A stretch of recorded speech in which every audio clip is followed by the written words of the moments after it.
उन तमाम चैनलों को नोटिस भेजेंगे और फर्जी खबर चलाने के आरोप में केस दायर करेंगे, ये ललन सिंह ने कहा है, जो जेडीयू के सांसद हैं। और उन्होंने कहा कि जिस तरह से ये एक फर्जी खबर चलाई गई कि मैंने विधायकों की बैठक की, नीतीश कुमार सरकार को गिराने की साजिश रची, उन तमाम चैनलों के खिलाफ केस दर्ज कराऊंगा। और बाकायदा उन्होंने चिट्ठी जारी किया है, नोटिस लिखा है। आज अयोध्या में प्रधानमंत्री नरेंद्र मोदी ने रोड शो किया, वहां गमला चोरी होने लगे। उन्होंने नया टास्क दिया है कि 140 करोड़ जनता को 22 जनवरी को दिया जलाना है। सवाल है कि क्या मुसलमान जलाएंगे कि नहीं और भक्तों की क्या राय होगी। तो समझिए, वो कह रहे हैं पूरे देश के लोगों को जलाना है नया। और वहीं जो सेल्फी पॉइंट बनाए गए हैं प्रधानमंत्री के लिए, वहां से लोग अजीबो गरीब तस्वीरें शेयर कर रहे हैं, वो भी सोशल मीडिया पर वायरल है, जो आज का सबसे बड़ी खबर है। और सोचिए किस तरह से अखिलेश यादव, शरद पवार ने क्या कहा। अखिलेश यादव ने कहा जब भगवान बुलाएंगे तो जाएंगे। शरद पवार ने कहा कि आस्था मेरा निजी विषय है। और वहीं खबर ये भी आ रही है कि बीएसपी सुप्रीमो मायावती और समाजवादी पार्टी का बड़ा गठबंधन हो सकता है। नमस्कार, मैं शंभू कुमार सिंह और आप देख रहे हैं नेशनल दस्तक। सबसे बड़ी खबर है, सोचिए, ललन सिंह ने कहा है कि उन तमाम चैनलों के खिलाफ नोटिस दूंगा, कार्रवाई करूंगा, एफआईआर कराऊंगा जिन्होंने झूठ फैलाया है। मैं इंडिया गठबंधन के साथ था, हूं और रहूंगा। मैं नीतीश कुमार के साथ था, हूं और रहूंगा। मैंने खुद अध्यक्ष पद छोड़ा है, हमारी बातचीत हुई थी ताकि मुझे और बीजेपी पर हमला बोलने का मौका मिले और मुझे ज़्यादा समय मिले। और नीतीश कुमार खुद जेडीयू को चलाएंगे। ये सबसे बड़ी खबर है। वहीं सोचिए, अयोध्या में गमला चोरी हो गया। एक सोशल मीडिया पर ट्वीट वायरल हो रहा है ओझा जी का।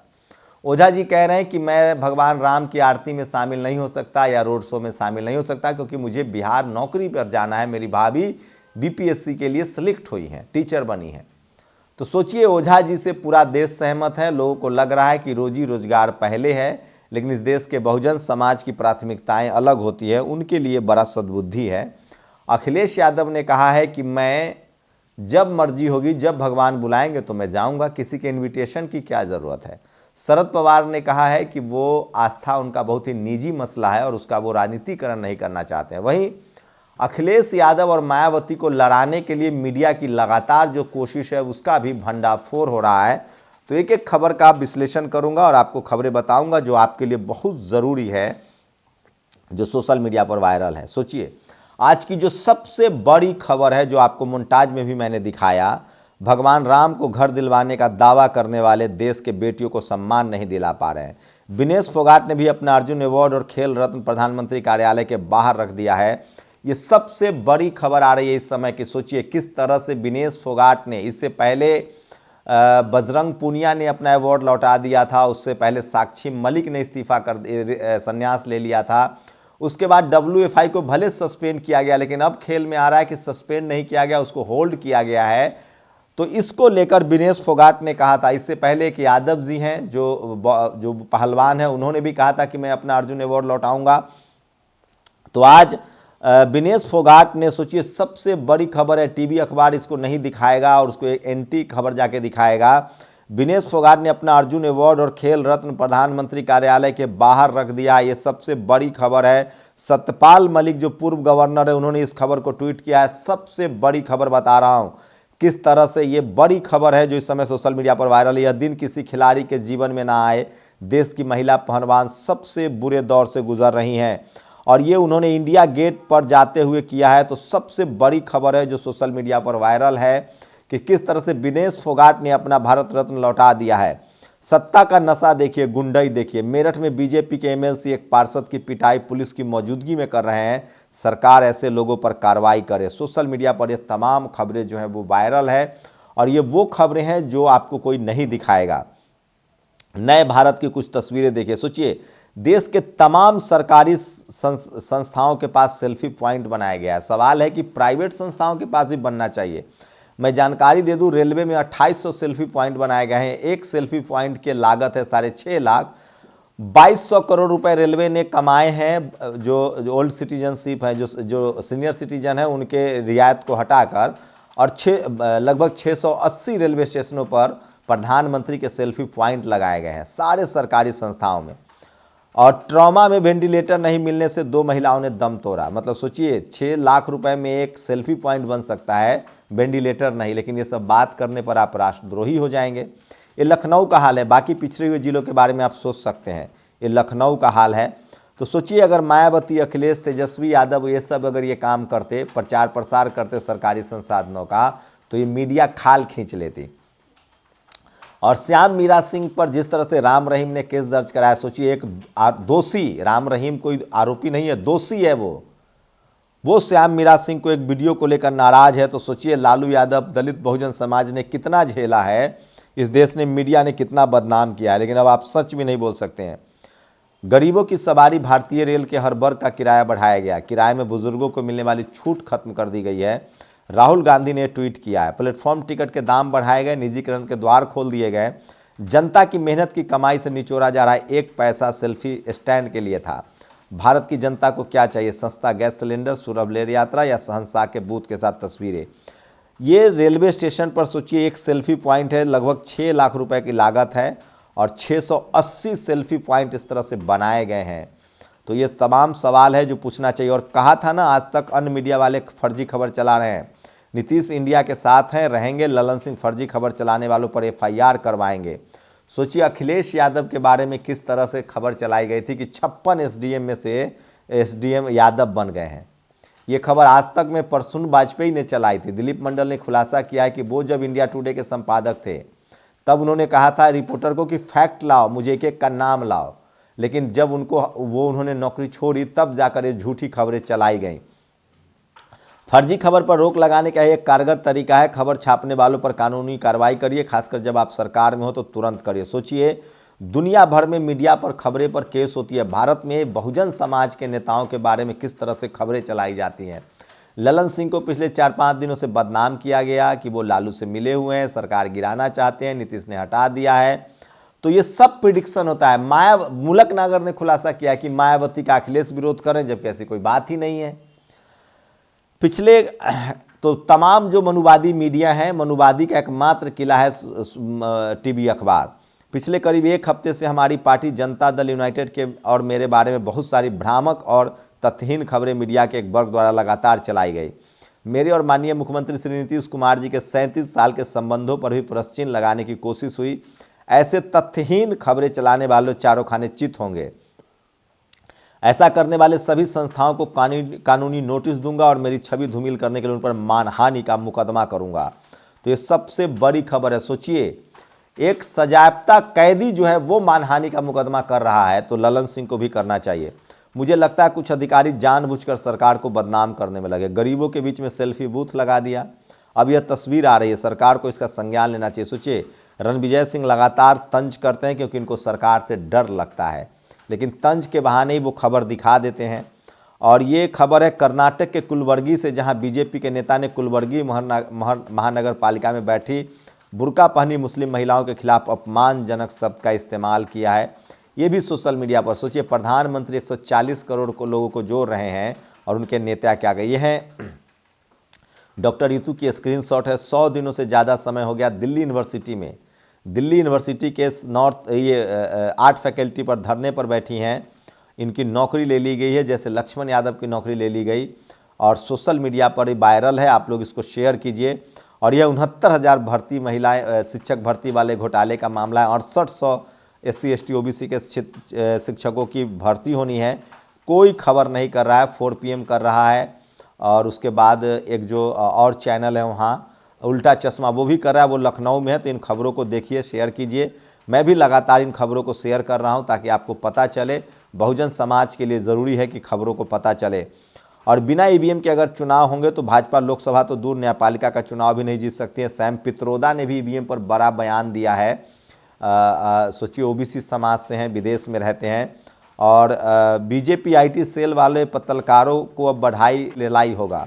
जदयू के पूर्व अध्यक्ष राजीव ललन सिंह के द्वारा। तो राजीव ललन सिंह ने तमाम पत्रकारों को कहा है कि वो इस मामले में FIR कराएंगे। ये भी सोशल मीडिया पर सबसे ज़्यादा वायरल खबर है। और सोचिए फ्रांस में लगभग 300 जो लोग हैं वो जा रहे थे, गलत तरीके से विदेश जा रहे थे, उसमें सबसे ज़्यादा गुजरात के लोग हैं। सवाल है कि जब देश विश्वगुरु बन रहा है तो लोग अपनी नागरिकता क्यों छोड़ रहे हैं। रवीश कुमार लगातार इस पर फोकस करें, और सबसे ज़्यादा गुजरात के लोग थे जो नागरिकता छोड़ रहे थे। और नए भारत में जब किसी बुजुर्ग को रात में ठंड लगती है तो वो जलती लाश के आगे सोने को विवश हो जाता है। कानपुर का एक वीडियो, हम तस्वीरें नहीं दिखा सकते हैं, एक आदमी ठंड से कराह रहा था। पहले ऐसे लोगों के लिए शेल्टर हाउस बनते थे, और सोचिए किस तरह से वो आदमी अपना मतलब ज़िंदगी बचाने के लिए शव जहाँ जल रहा था उसके बगल में चले गए। मनीष कश्यप की मानसिक स्थिति अच्छी नहीं है। मनीष कश्यप कह रहा है कि हम सरकार गिरा देंगे। ये यूट्यूबर हैं, पत्रकार हैं, पत्रकार तो नहीं हैं, लेकिन ये एक जाति विशेष के एजेंट हैं, और इनका काम है सरकार गिराना बनाना, सवाल पूछना नहीं। एमपी के छतरपुर जिले के बेटे नरेंद्र पटेल के ऊपर जानलेवा हमला करने वाले गुंडे हैं। सोचिए किस तरह से आरोपी का नाम है उपेंद्र बुंदेला, विश्वजीत बुंदेला, आयुष बुंदेला, भगवान सिंह बुंदेला, सत्येंद्र बुंदेला, बबली बुंदेला।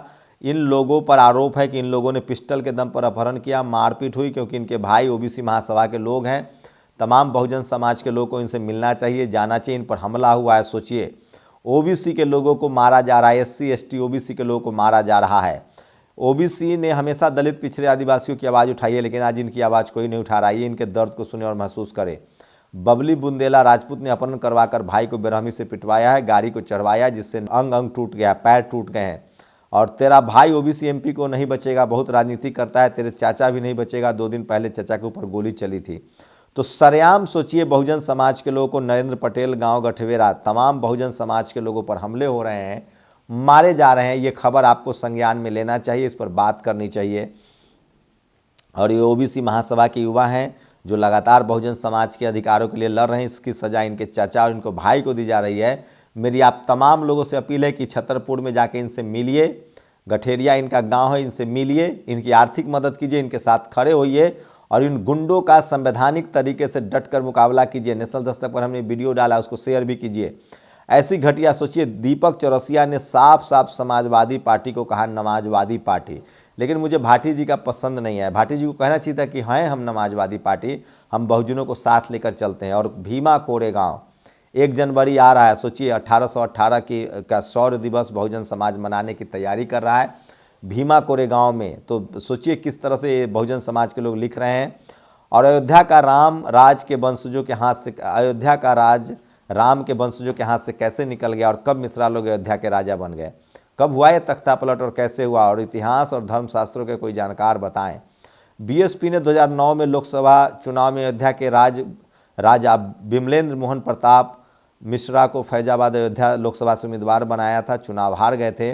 अब वह राम मंदिर ट्रस्ट के सदस्य आजकल फिर चर्चा में। देखना होगा कि क्या आने वाले लोकसभा चुनाव में फिर किस्मत आजमाएंगे। तो ये तमाम सोशल मीडिया पर वायरल खबरें हैं। एक सवाल है कि वहाँ बहुजन समाज के लोगों को क्यों नहीं जगह दी जा रही है। और बार बार ये खबरें बहुजन समाज के बेटे नरेंद्र पटेल गांव, तो ये सबसे बड़ी खबर है जो सोशल मीडिया पर वायरल है।